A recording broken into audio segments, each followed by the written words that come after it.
I sort of think of the statement, you know, there were days here when giants walked the earth. I'm thinking now about Ann Richards, and one day the phone rang at my house, and I believe it was Betty Fisher, and she said, "Can you come to a meeting at Senator Mike McCool's house?" And I go, "Who, me? Little old me?" Yeah, it's a focus group.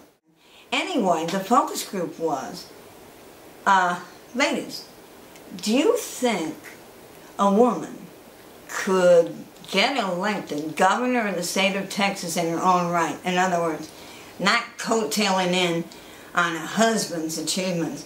We said, yeah, of course she could. No names mentioned, okay? But then the buzz was Ann Richards, and I go, Ann Richards? Okay. So who's Ann Richards? And they said, well, you know, she's been the state treasurer. And that's kind of like a prototypical woman's job. Women are careful, they're good at counting the money and keeping things up to snuff. Well, anyway, then Ann Richards ran, and she went to the convention and made her remark about George Bush. Poor George, he can't help it. He was born with a silver foot in his mouth. And that was it. It was complete and total love. And so I fell into step with the Richards campaign. The day of her inauguration, she told everybody, come meet me at the foot of the Commerce Street Bridge. And we said, okay, we're going to do that. Tarrant County parties sent the bus. But there were 25,000 people in Austin that day to see her inaugurated. The inauguration parade was 2.5 hours long, longer than most federal inaugural parades.